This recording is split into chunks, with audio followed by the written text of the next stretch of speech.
l'enregistrement et par la suite, Martin, la parole est à vous. D'accord. Merci. Parfait. Merci.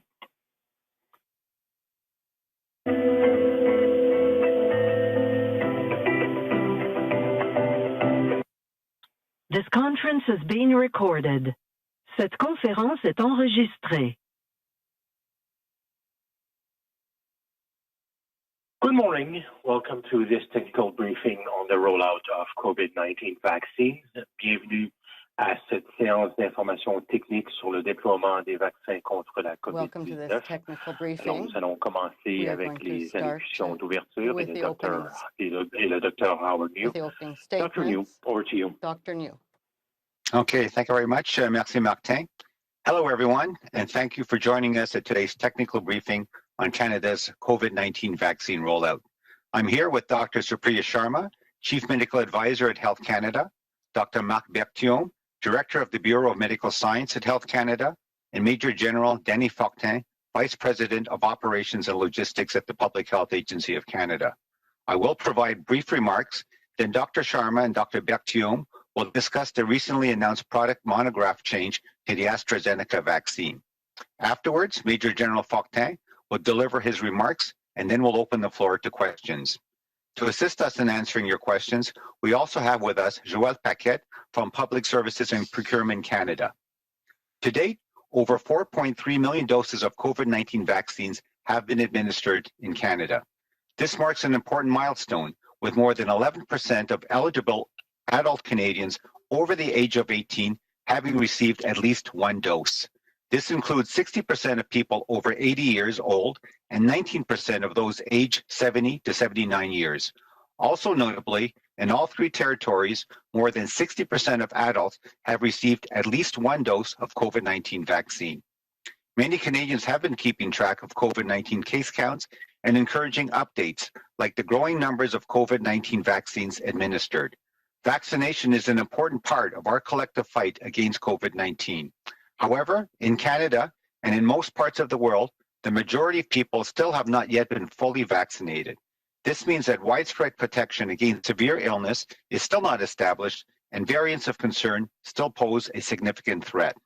This is why it is still crucial to continue adhering to public health measures like physical distancing and wearing a mask, the other tools that work alongside the vaccines to reduce the spread of COVID-19 in our communities.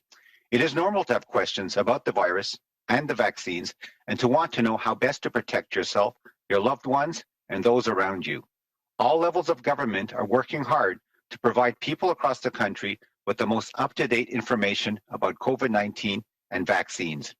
To help answer some of the most common questions, on March 31st, the Government of Canada and Facebook Canada will co-host your COVID-19 vaccine questions answered. During this Facebook Live event, Dr. Tam and myself will answer questions about COVID-19 vaccines. Dr. Sharma, as well as Dr. Evan Adams of Indigenous Services Canada, will join us, as will online science communicators like Science Sam and Danielle Nadin. To get more information on this event, you can go to Healthy Canadians' Facebook page and RSVP to attend. As vaccine programs continue to roll out, federal, provincial, and territorial authorities continue to monitor vaccine safety here in Canada. As of March 19th, there have been 2,530 reports of adverse events following immunization. These reports include any adverse medical event that occurs following immunization, but is not necessarily related to the vaccine or the immunization process. A total of 320 of these reports, or about 1 in 12,000 doses given, were considered serious. For example, a severe allergic reaction. All adverse events are subject to review, and all serious events undergo a detailed investigation to determine whether or not they are related to the use of the vaccine. To date, no unexpected vaccine safety issues have been identified in Canada. Every day, we continue to learn more about COVID-19 and the vaccines. Let me be clear about one important point. The benefits of taking any one of the 4 vaccines authorized for use in Canada outweigh the minimal risks. You have probably heard us say this many times. COVID-19 is a potentially deadly infectious disease, and one of the best defenses we have against it is the vaccines. Thank you. Bonjour à toutes et à tous et merci de vous joindre à nous pour la séance d'information technique d'aujourd'hui sur le déploiement des vaccins contre la COVID-19 au Canada. Je suis accompagné de la Dr. Supriya Sharma, conseillère médicale principale à Santé Canada, du Dr. Marc Bertillon, directeur du Bureau des sciences médicales à Santé Canada, et du Major général Danny Fortin, vice-président des opérations et de la logistique à l'Agence de la santé publique du Canada. Je ferai des brefs commentaires. Ensuite, la Dr. Sharma et le Dr. Bertillon discuteront de l'annonce récente de la modification apportée à la monographie de produits pour le vaccin d'AstraZeneca. Après, le Major général Fortin présentera ses commentaires, puis nous répondrons aux questions. Joël Paquette, des services publics et approvisionnement Canada, est également présente pour nous aider à répondre à vos questions. À ce jour, plus de 4,3 millions de doses de vaccins contre la COVID-19 ont été administrées au Canada. Il s'agit d'un jalon important puisque cela signifie que plus de 11% des Canadiens admissibles de plus de 18 ans ont reçu au moins une dose.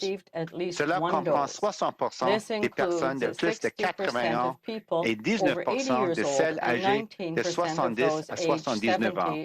Il est aussi à noter que dans les trois territoires, plus de 60% des adultes ont reçu au moins une dose de vaccin contre la COVID-19. Bien des Canadiens suivent l'évolution des nombres de cas de COVID-19 ainsi que des mises à jour encourageantes comme le nombre de plus en plus grand de vaccins administrés.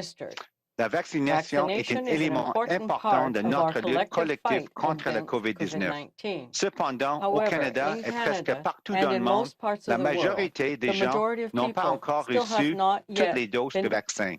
Cela signifie que la protection généralisée contre une forme grave de la maladie n'est pas encore établie et que les variants préoccupants continuent de représenter une menace sérieuse. C'est pourquoi il demeure primordial de continuer de respecter les mesures de santé publique comme la distanciation physique et le port de masque qui sont les autres outils qui permettent, en conjonction avec les vaccins, de réduire la propagation de la COVID-19 dans nos collectivités. Il est normal d'avoir des questions sur les virus et les vaccins et de vouloir connaître les meilleurs moyens de se protéger, de protéger ses êtres chers et de protéger les personnes de son entourage. Tous les ordres de gouvernement ne ménagent aucun effort pour communiquer aux citoyens de tout le pays les renseignements les plus récents sur la COVID-19 et les vaccins. Pour aider à répondre aux questions les plus souvent posées, le gouvernement du Canada et Facebook Canada tiendront conjointement une séance de questions-réponses sur les vaccins contre la COVID-19 le 31 mars. Pendant cet événement diffusé en direct sur Facebook, la Dr. Tam et moi-même répondrons aux questions au sujet des vaccins contre la COVID-19. La Dr. Sharma et le Dr. Evan Adams des services aux Autochtones Canada se joindront à nous, ainsi que des communicateurs scientifiques sur Internet comme Science Sam et Dania Nadin. Pour en savoir plus sur cet événement et pour confirmer votre présence, rendez-vous sur la page Facebook de Canadiens en santé. Alors que le déploiement des programmes de vaccination se poursuit, les autorités fédérales, provinciales et territoriales continuent de surveiller l'innocuité des vaccins au Canada.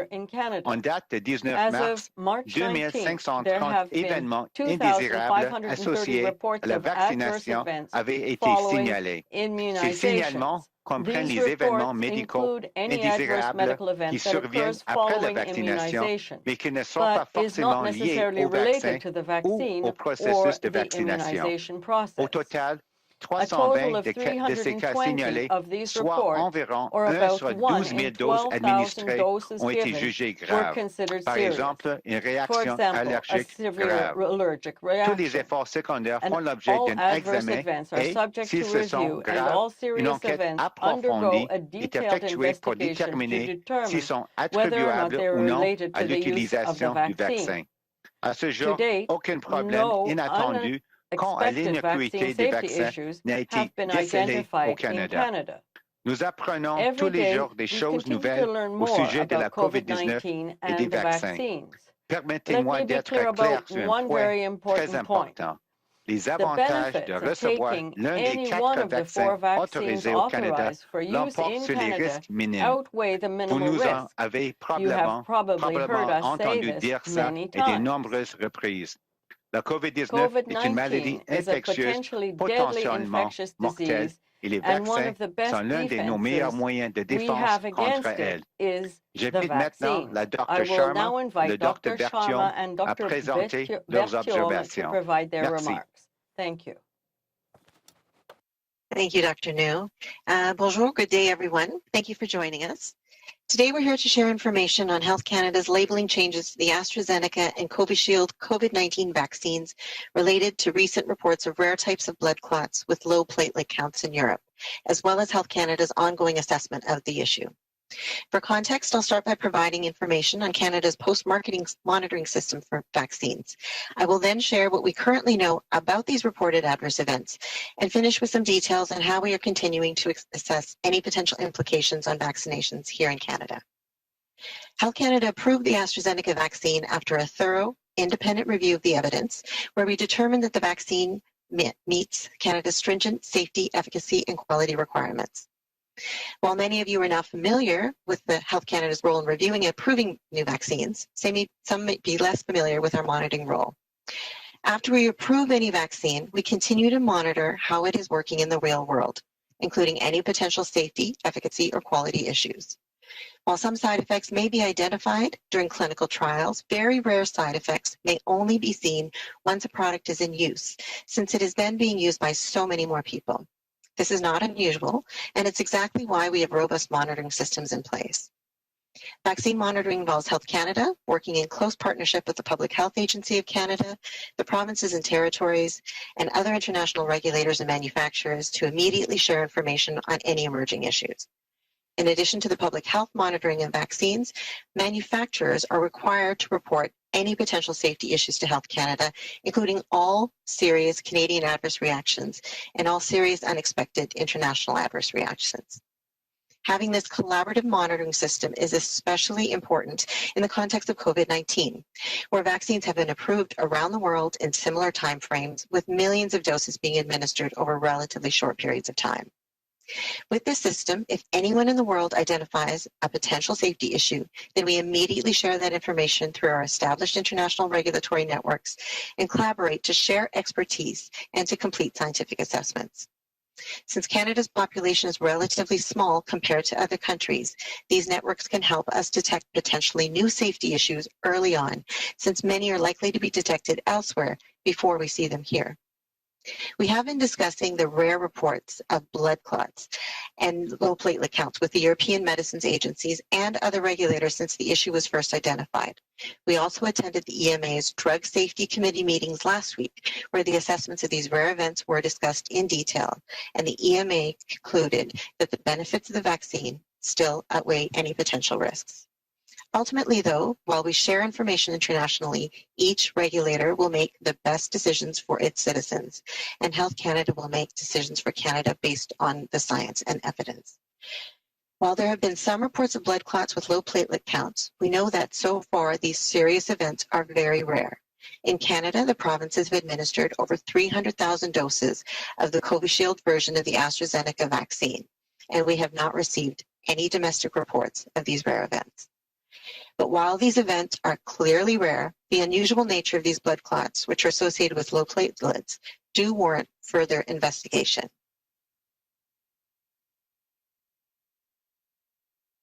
Health Canada is aware that a group of researchers in Europe have indicated that they have identified a possible cause for these rare events. We will review this evidence as it becomes available. We're continuing to gather information, working with international partners as well as thrombosis or clotting experts here in Canada. And while it may take some time to get all of the answers, Canadians can feel certain that we will not hesitate to take any action if any new safety issues are confirmed. But I want to reassure Canadians that at this time, the benefits of the vaccine continue to clearly outweigh its potential risks. Vaccination is one of the safest and most effective ways to protect the health of Canadians from serious infectious diseases, and Canada has a transparent regulatory system in place to protect Canadians. While we are doing this, we need to make sure that people are aware of these reports, that they know that they are extremely rare, and remind people what to do if they experience any severe side effects. That is why yesterday, in an effort to provide Canadians with the most complete and up-to-date information possible, Health Canada announced that it has updated the product label for the AstraZeneca and COVID-Shield vaccines to reflect these rare reports of blood clots and low platelet counts. In addition, we have also issued a communication to healthcare professionals and vaccine recipients on the potential signs and symptoms of blood clots and low platelet counts. Before closing, I just want to emphasize that my best advice to Canadians is to get whichever vaccine is available to you. It's that simple. The longer you wait to get vaccinated, the longer the time goes by that you are not protected against COVID-19. At this time, Health Canada considers all the available vaccines to be safe, effective, and ultimately the benefits of vaccination with any of the authorized vaccinations clearly outweigh the risks of no. Thank you. Bonjour à tous. Je vous remercie de votre présence. Aujourd'hui, nous sommes ici pour vous transmettre des renseignements sur la modification de l'étiquetage des vaccins contre la COVID-19 d'AstraZeneca et le COVID-Shield, relativement au signalement récent en Europe de rares types de caillots sanguins associés à un faible taux de plaquettes. Nous parlerons également de l'évaluation continue de cette question par Santé Canada. En guise de contexte, je vais commencer par vous donner des renseignements sur le système du Canada pour la surveillance des vaccins après la commercialisation. Je vous ferai ensuite part de ce que nous savons actuellement au sujet de ces effets indésirables signalés et je terminerai en vous donnant quelques détails sur la façon dont nous continuerons à évaluer toute répercussion éventuelle sur la vaccination ici au Canada. Santé Canada a approuvé le vaccin AstraZeneca à la suite d'un examen indépendant et exhaustif des données où nous avons déterminé que le vaccin répond aux strictes normes canadiennes en matière d'innocuité, d'efficacité et de qualité. Bien que bon nombre d'entre vous connaissent maintenant le rôle de Santé Canada dans l'examen et l'approbation de nouveaux vaccins, certains connaissent peut-être moins notre rôle de surveillance. Une fois que nous avons approuvé un vaccin, nous continuons de surveiller son fonctionnement dans le contexte réel, y compris tout problème potentiel d'innocuité, d'efficacité ou de qualité. Bien que certains effets secondaires puissent être découverts au cours des essais cliniques, de très rares effets secondaires peuvent parfois être observés uniquement lorsqu'un produit est en usage, puisqu'il est alors utilisé par un grand nombre de personnes. Ce n'est pas inhabituel et c'est exactement pourquoi nous avons des systèmes de surveillance rigoureux en place. La surveillance des vaccins nécessite que Santé Canada collabore étroitement avec l'Agence de la santé publique du Canada, les provinces et les territoires, ainsi que d'autres organismes de réglementation internationaux et les fabricants, et mettent instantanément en commun l'information sur tout problème émergent. Non seulement les autorités de santé publique surveillent les vaccins, mais les fabricants sont tenus de signaler tout problème d'innocuité à Santé Canada, y compris tous les effets indésirables observés au Canada et tous les effets indésirables graves déclarés à l'échelle internationale. Ce système de surveillance en collaboration est particulièrement important dans le contexte de la COVID-19, alors que des vaccins ont été approuvés partout dans le monde dans des délais semblables et des millions de doses sont administrées sur une période relativement courte. Dans le cadre de ce système, si quelqu'un, quelque part dans le monde, identifie un problème d'innocuité potentielle, cette information est transmise immédiatement au moyen de réseaux internationaux établis entre agences réglementaires et nous collaborons pour mettre en commun notre expertise et réaliser des évaluations scientifiques. Comme la population du Canada est relativement petite par rapport à d'autres pays, ces réseaux peuvent nous aider à cerner d'éventuels nouveaux problèmes d'innocuité dès leur apparition, étant donné que bon nombre de ces problèmes ont la possibilité d'être détectés ailleurs avant que nous les observions ici. Nous discutons avec l'Agence européenne des médicaments et d'autres organismes de réglementation au sujet de rares signalements de caillots sanguins et de faibles taux de plaquettes depuis que le problème a été soulevé pour la première fois. Nous avons également assisté aux réunions du comité sur l'innocuité des médicaments de l'Agence des médicaments européens la semaine dernière, où les évaluations de ces rares événements ont été discutées en détail.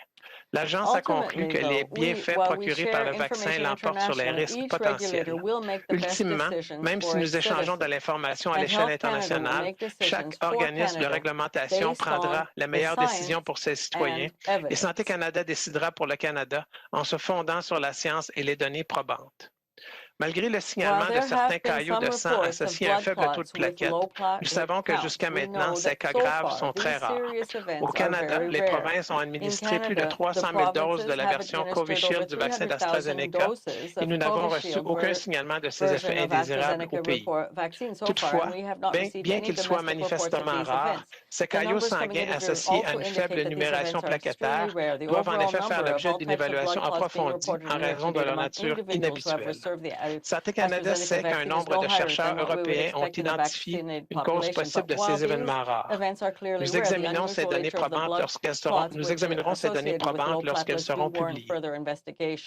Nous continuons de recueillir des renseignements en collaboration avec nos partenaires internationaux et des spécialistes de la thrombose et de la coagulation ici au Canada.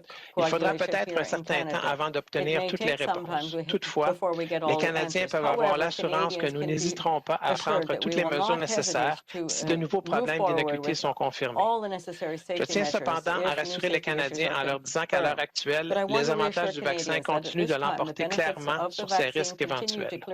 La vaccination est l'un des moyens les plus sûrs et les plus efficaces de protéger les Canadiens et les Canadiennes contre des maladies infectieuses graves. De plus, le Canada compte sur un système de réglementation transparent pour protéger la population.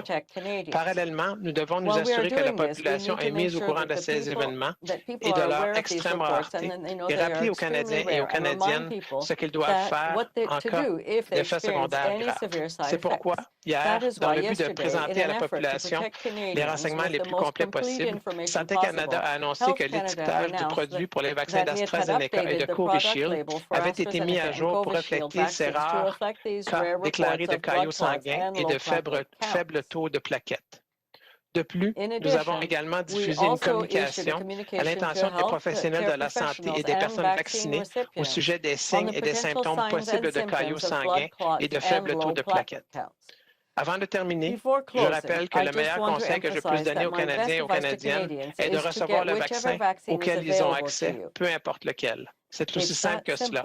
Plus vous attendez pour vous faire vacciner, plus de temps vous passez sans protection. À l'heure actuelle, Santé Canada estime que tous les vaccins offerts sont sûrs et efficaces et surtout que les avantages de recevoir l'un ou l'autre des vaccins autorisés l'emportent clairement sur les risques de ne pas se faire vacciner. Merci.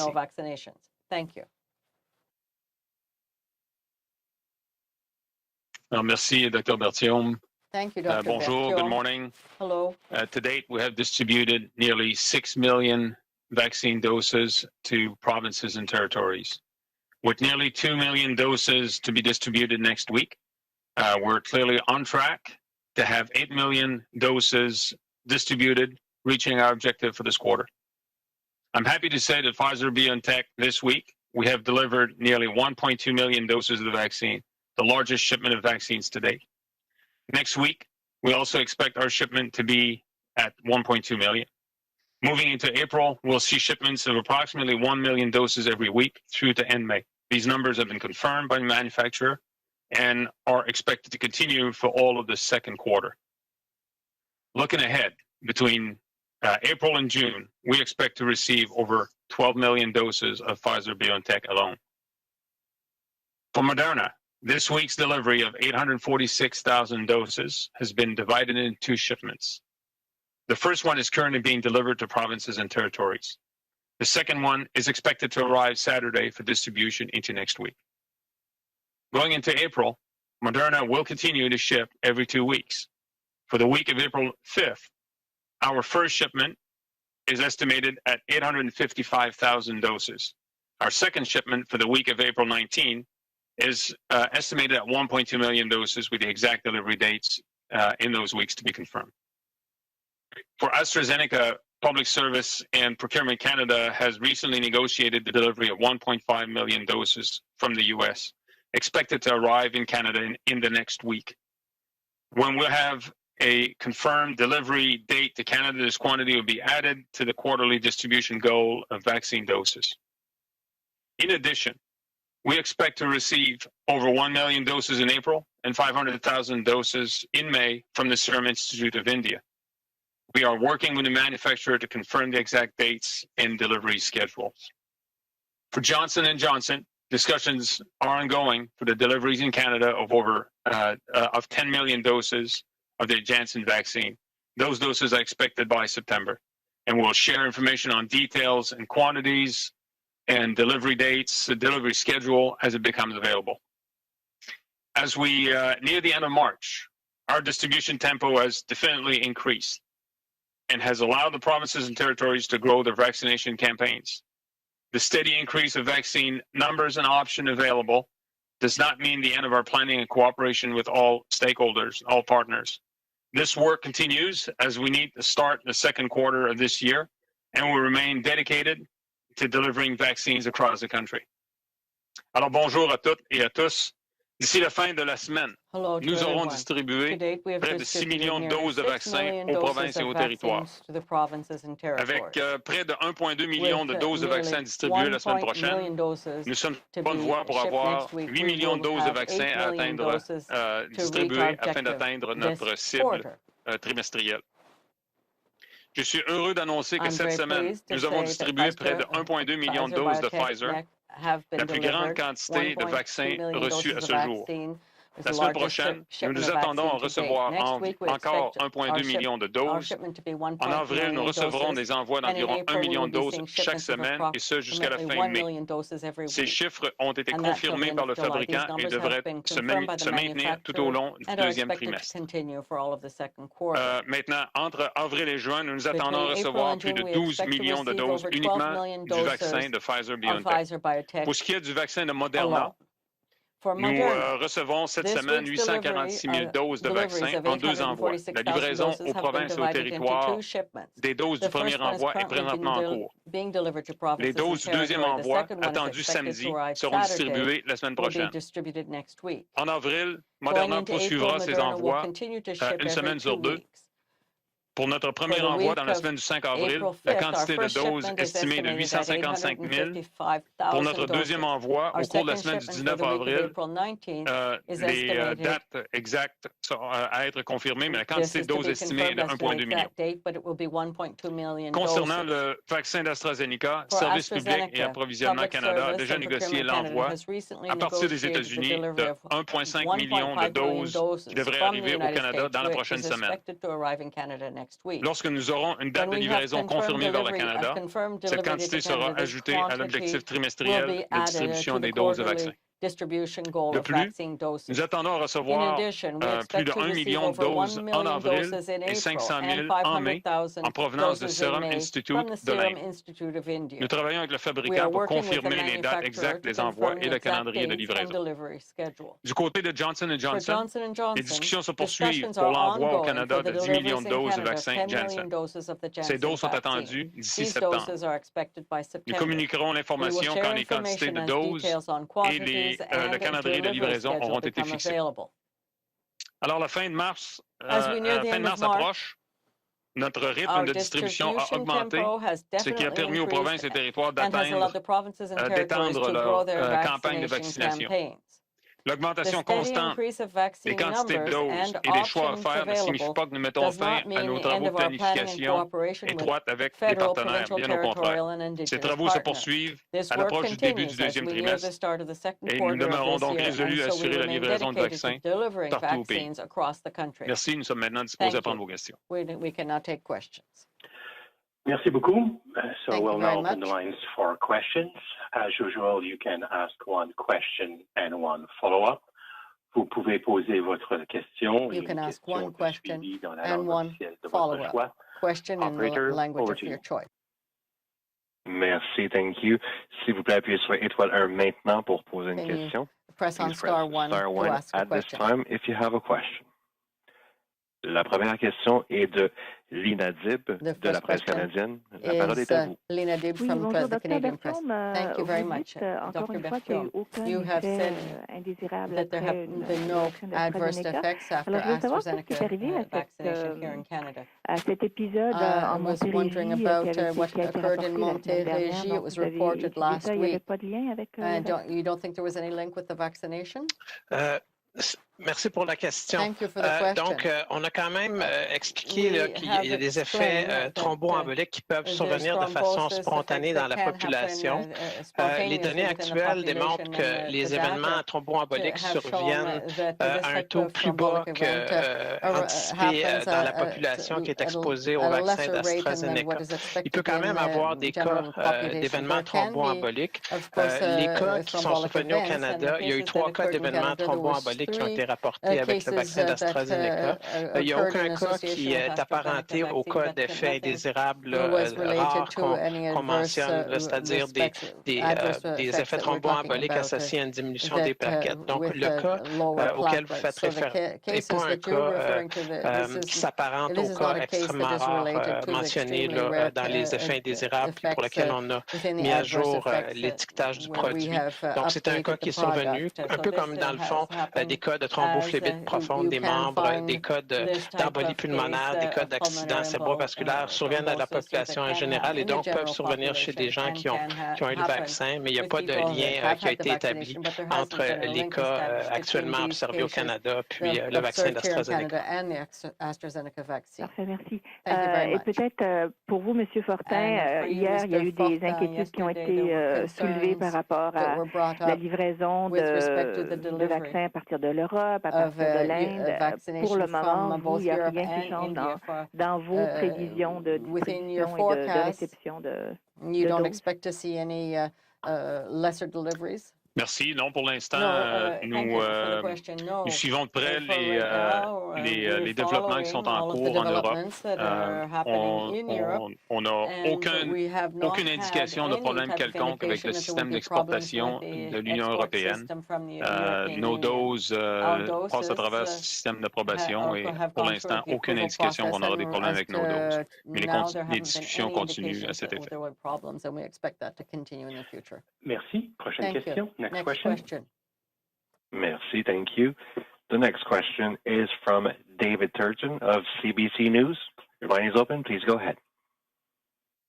Hi, thank you so much for taking our questions. This question is for Dr. New, because Dr. New, we won't see you until maybe Friday, and the Auditor General is releasing their report on the public health agency's handling of the pandemic response.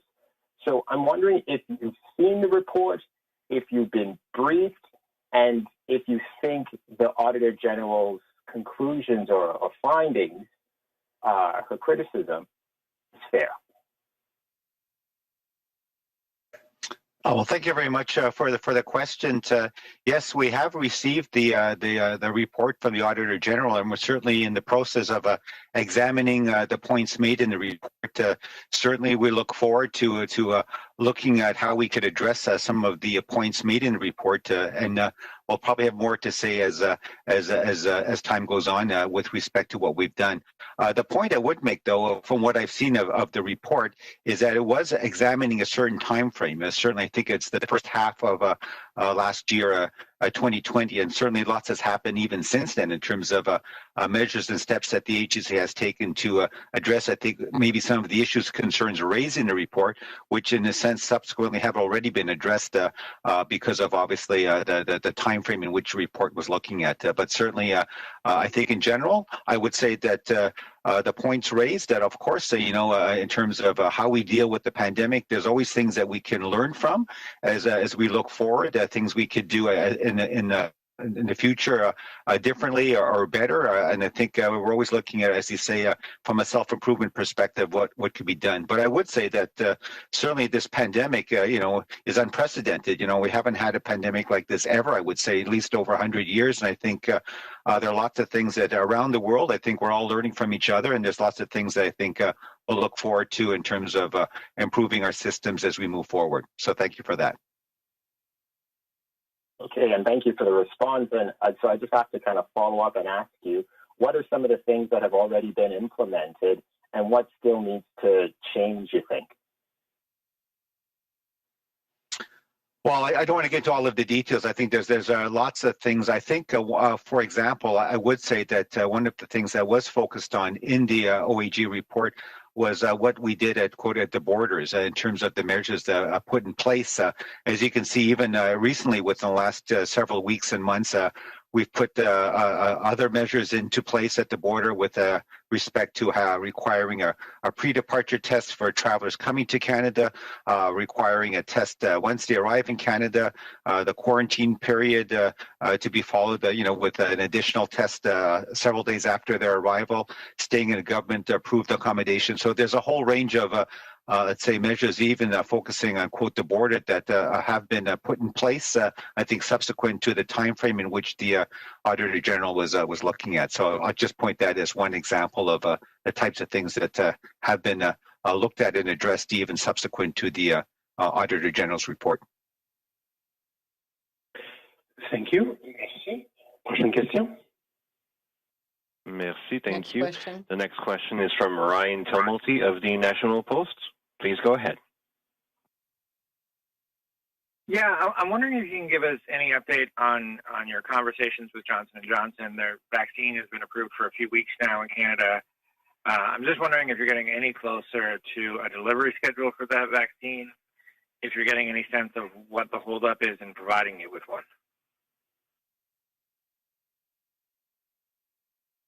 Yeah, it's General Fortin here. The discussions are ongoing. Our partners, our colleagues at PSPC are having those discussions. And at this time, we do not have clear line of sight on schedules or quantities delivered and when. So as I said before, when we do have it, we'll communicate this to Canadians. Follow-up? Yeah, I guess just as a follow-up, over the next couple of weeks, there are different companies delivering at different times.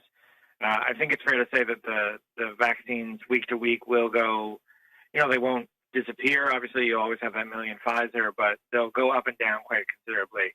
Have you, advised provinces to be aware of that, to be aware that the vaccine rollout might be bumpy, I guess, for lack of a better word? It continues to be what occupies our days. Communications with provinces back and forth, and ensure that we have clarity moving forward. We have predictability with a well-established weekly delivery schedule with Pfizer-BioNTech. And while we do have that as well with Moderna, the predictability from 3 to now 2 every 2 weeks, it does force the jurisdiction to plan appropriately so that they have a good flow of immunization. They have clinics rolling and ready to stand up and scale up as we move forward.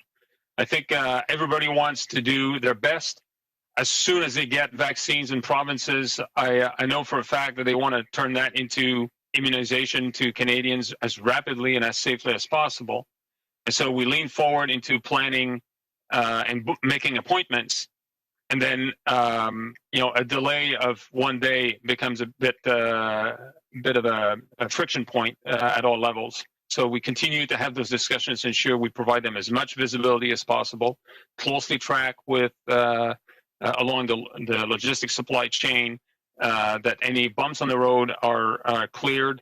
And try to get as much clarity as possible, I guess, is my takeaway. As much clarity as possible early for provinces and territories. You continue to demand to have the visibility, to know of any changes as early as possible, any delays, because it turns into immunization cancels.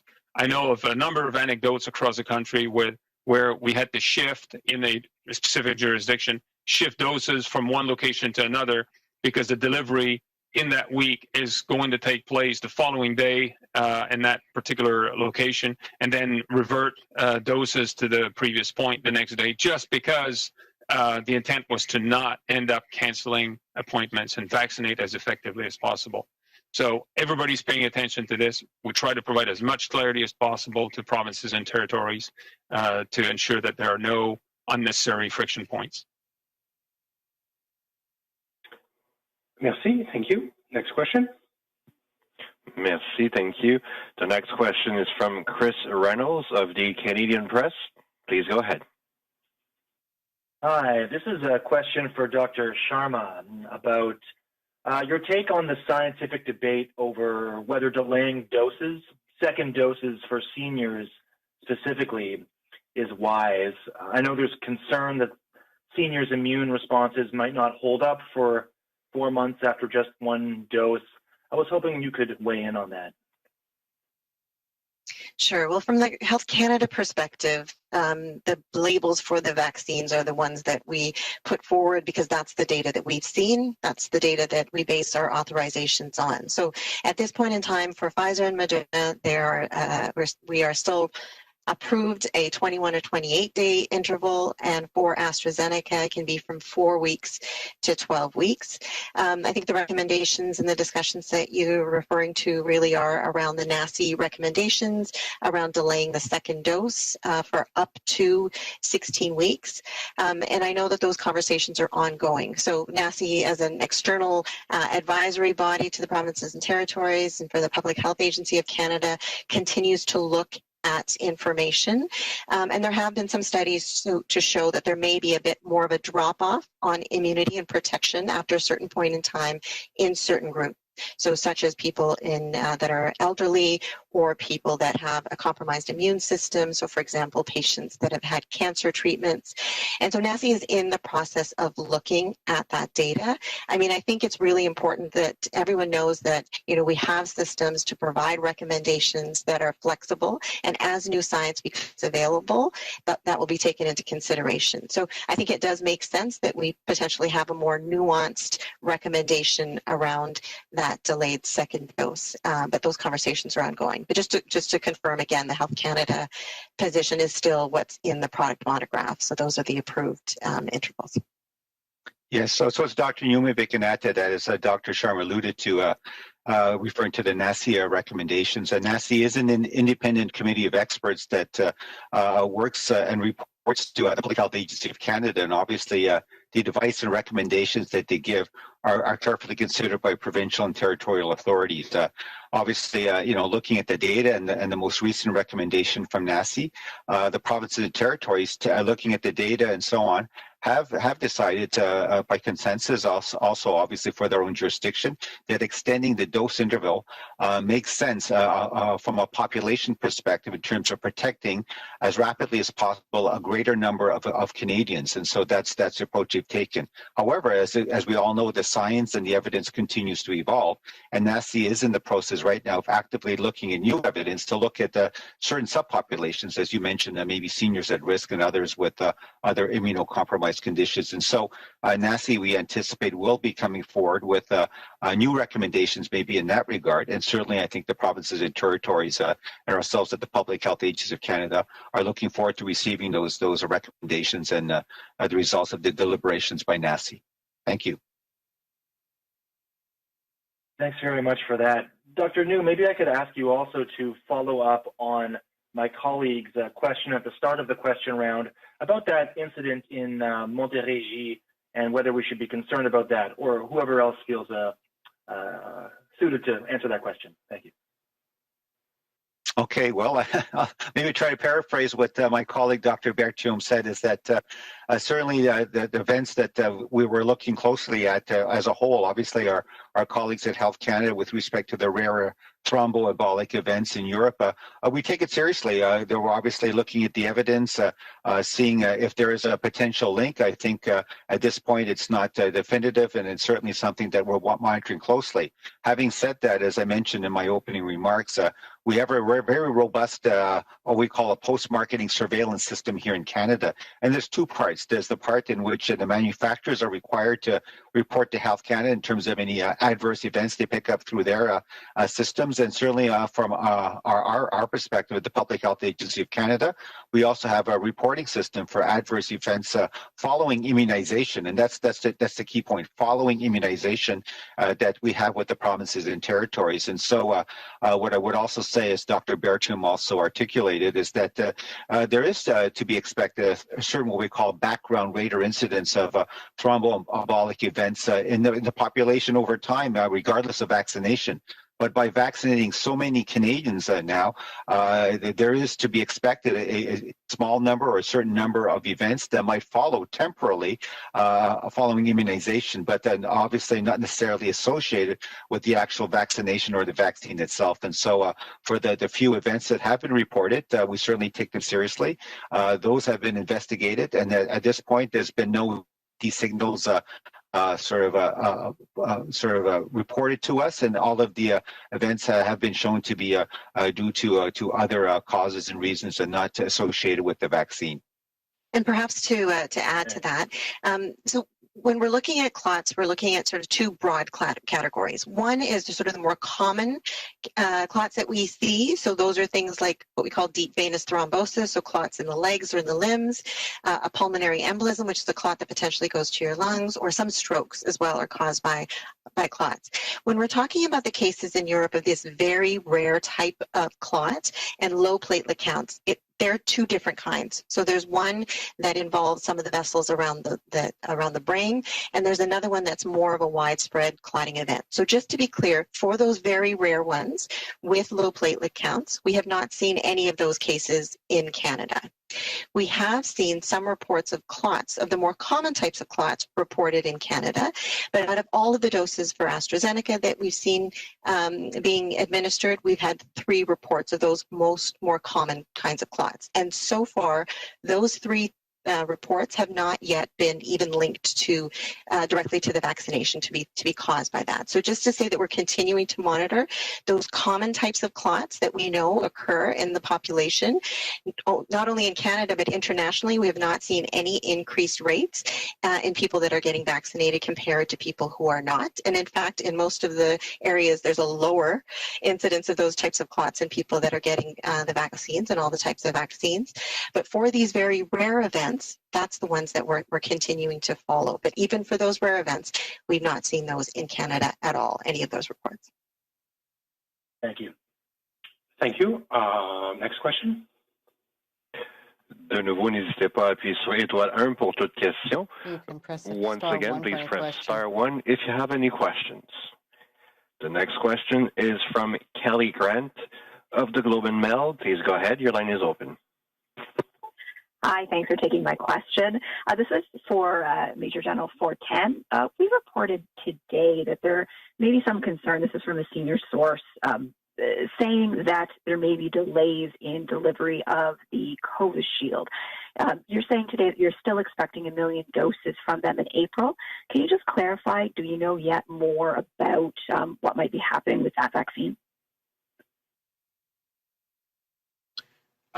Sure.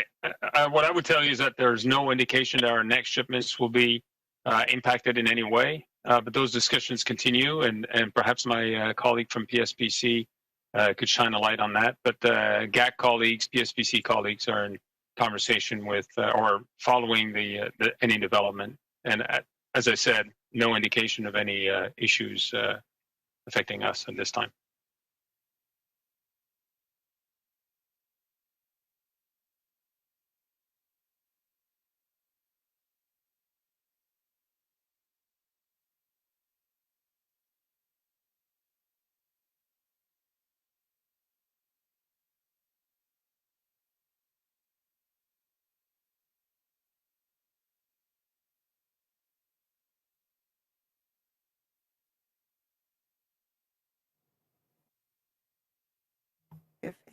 If anybody's speaking right now, you're on mute. We can't hear you.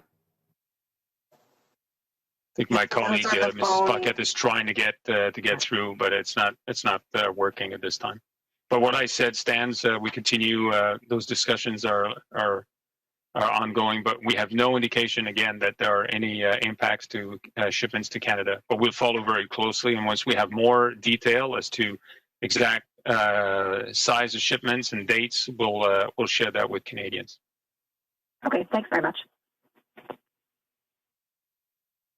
And so anything to add, Kelly? No, I'm fine. Thanks. You can move. Okay, thank you. So, operator, could we just move to the next question, please? Yes, the next question is from Tonda McCharles of the Toronto Star. Please go ahead. Good morning. Dr. Sharma and perhaps Dr. New as well. I'd like to hear from both of you. We've heard reports in various places that health workers and PSWs in long-term care homes even have a certain degree of hesitancy themselves about taking the vaccines, not least the AstraZeneca. So I wonder if you could address that confidence issue.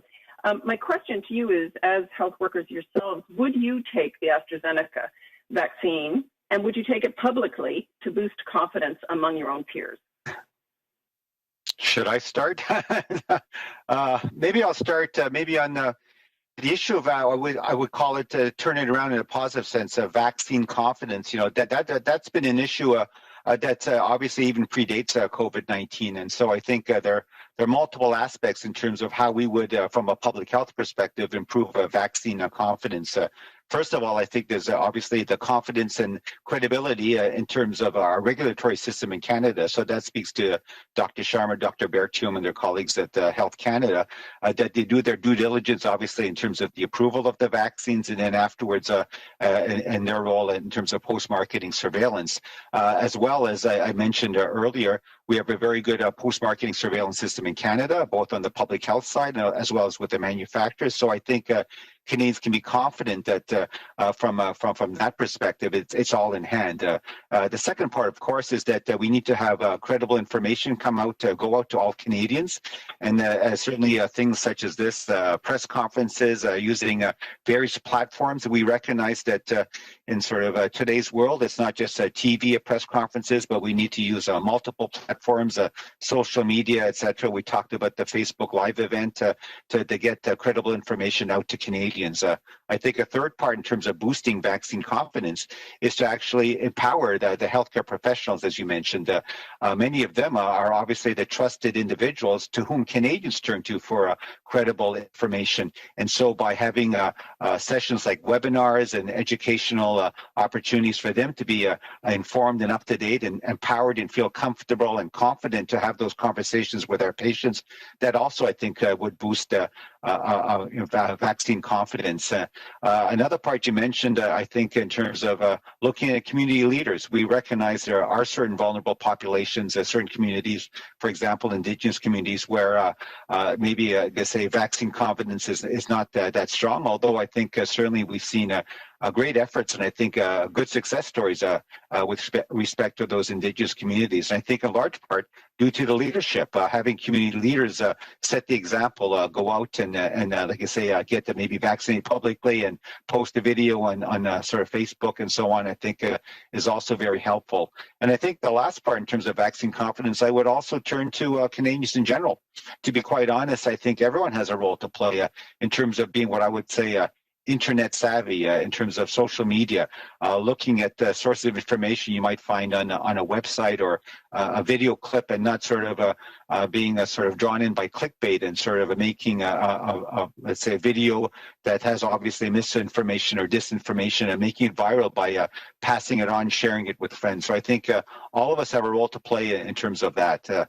With respect to myself personally, as I've said before, I'm awaiting my turn, and once it's my turn, I have no problem accepting whatever of the 4 approved vaccines is offered to me in terms of taking the vaccine that's there. So I think I'll leave it at that and turn over to Dr. Sharma. Thank you. Thanks, Dr. New. Just to add onto what Dr. New was saying with respect to the healthcare workers, of course, we're concerned if we have reports of people not wanting to take the vaccine. Healthcare workers are in a unique place in the healthcare system, and we want to make sure that they're vaccinated so that they not only protect themselves and their loved ones, but obviously the people that they're coming in contact with.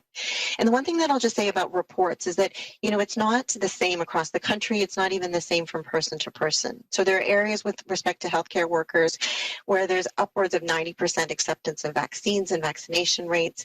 And then there are some places where it's lower. And what you really have to do is pull apart some of that information. So is it because people are saying that they're going to wait? Is it the way that the question was posed and people said, I want more time to see, more people vaccinated? Is it because they have specific questions about the vaccine? So, with healthcare workers, just like with anyone else, we need to see if there is a reason why they're hesitating getting vaccinated, what that reason is, and then provide information to them to help empower them to make the best decision for themselves.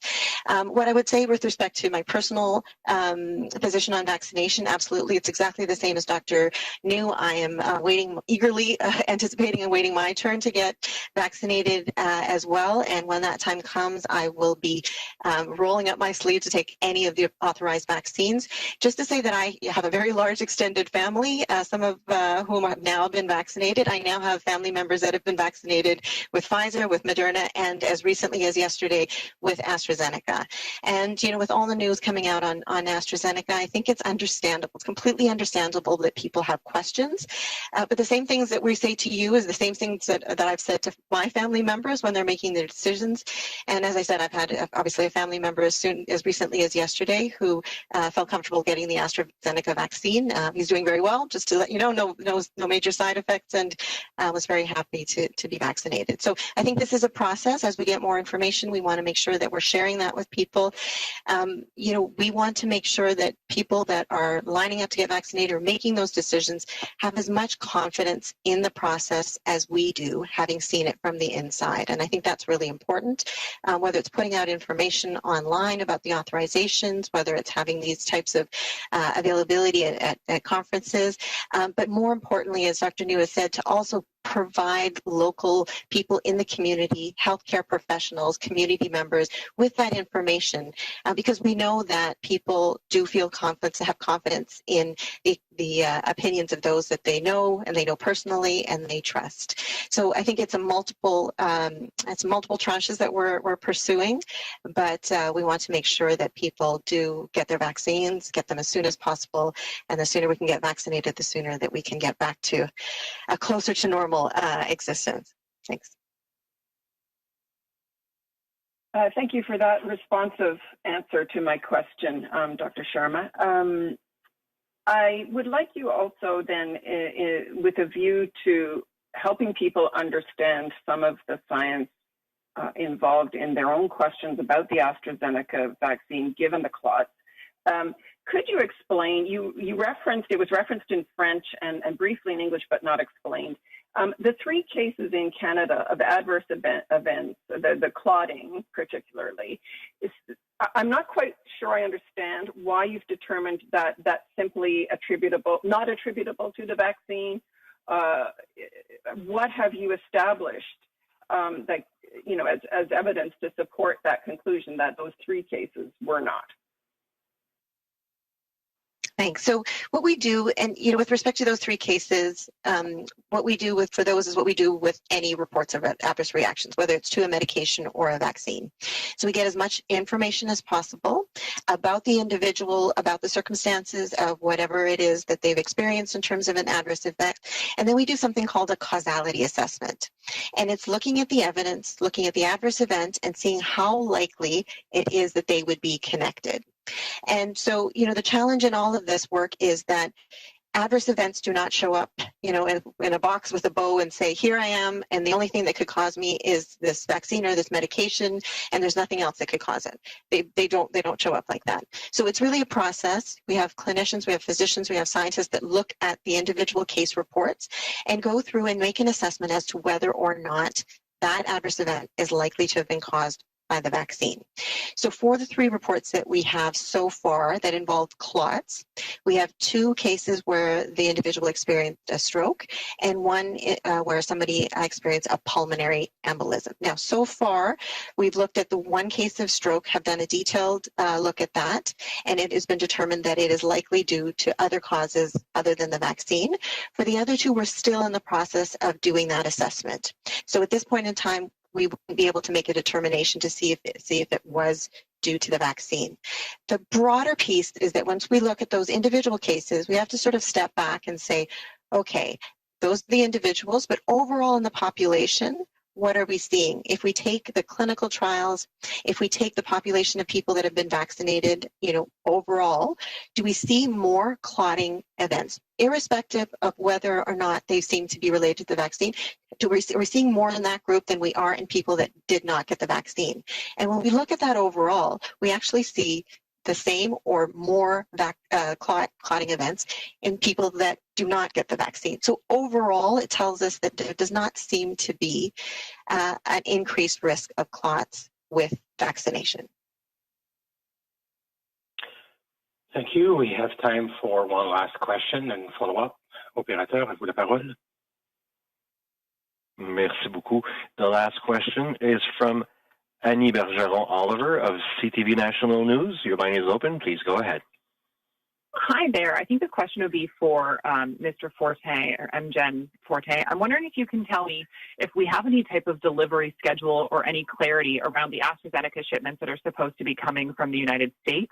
I believe the 20 million we've ordered are from the U.S., but I haven't heard any details about when those are expected to arrive and in what kind of quantities.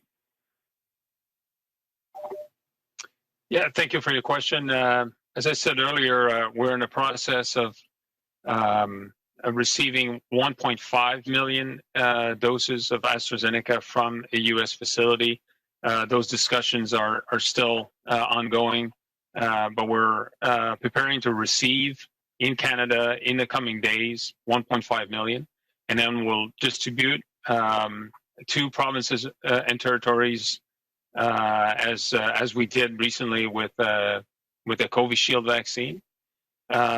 Pending the regulatory approval or the change to address the manufacturing point and labeling. I'm quickly getting outside of my comfort zone here, but I would tell you that we're poised to receive, and once we have the green light to distribute, we'll distribute to provinces in the coming days. Perhaps I can add on the regulatory portion. Oh, Joelle, we can hear you. Great. I'll just add on the regulatory piece, and then I'll turn it over to Joelle Paquette from PSBC. So as Major General Fortin alluded to, so although the AstraZeneca vaccine is authorized in Canada, part of those authorizations is also looking at which sites of manufacturing will be involved in those productions. And for the supply that's in the United States, there are 2 facilities that are involved that were not assessed and were not part of the Health Canada authorization. So we're in the process at Health Canada of looking at those 2 U.S. manufacturing sites to make sure that they meet the regulatory requirements. In the interim, we have authorized AstraZeneca to bring those vaccines into Canada and to store them and to quarantine them so that they would be in Canada for quick distribution even before that Health Canada decision is made. So of course, they would not be distributed until we made that regulatory decision, but we're working to try to make sure that we can get them into the country as soon as possible so that there are no delays once that occurs to get them distributed across the country. Thank you, and sorry for the little glitch earlier. Yes, we are still working with AstraZeneca and expect to have a delivery schedule from them in the coming week on the 20 million doses of our bilateral agreement. And as you're aware, the 1.5 million receiving from the U.S. is part of that 20 million overall. Thank you. Okay, so as a follow-up, I'm just hoping to clarify because it's a little confusing. So when the AstraZeneca vaccine was approved by Canada, they didn't look at all of the facilities in which it's actually created, so that has to be assessed separately. And how does this 1.5 million from the U.S. work? I understand it's on a loan basis. So is the U.S. giving us this 1.5 million, then we'll have to give back the 1.5 at some point? And so when is this assessment also by Health Canada going to be likely finished in regards to these 2 facilities? Sure, I'll start with the Health Canada piece. So, yeah, the way that you framed it is correct. So, and it's for all the vaccines that when they come in for authorization in Health Canada, part of that is that they include the sites for manufacturing, distribution, export, everything that they want to be associated with that vaccine. So this is really just looking at 2 sites in the United States that weren't previously looked at. They weren't submitted as part of the Health Canada submission. So it's not like a full vaccine authorization where we're looking at clinical trials. It's just more making sure that those manufacturing facilities have the appropriate checks and balances in place to ensure the quality of the vaccine. So good manufacturing practices. So it is a much shorter process than a full review. We expect that to be completed in the coming days. And on your other question, we have a bilateral agreement with AstraZeneca for 20 million doses coming from the US. The 1.5 million is an amount that we're getting from the US, but from a different facility. And at a later date, the US will take the 1.5 of our 20 million bilateral for their own use. Thank you. Thank you. Merci. This is the end of our technical briefing. Thank you for being with us today. Je vous souhaite à tous et à toutes une bonne journée. I'd like to wish you all a good day. Merci. Thank you. The conference is now ended. Please disconnect your lines at this time, and we thank you for your participation. La conférence est maintenant terminée.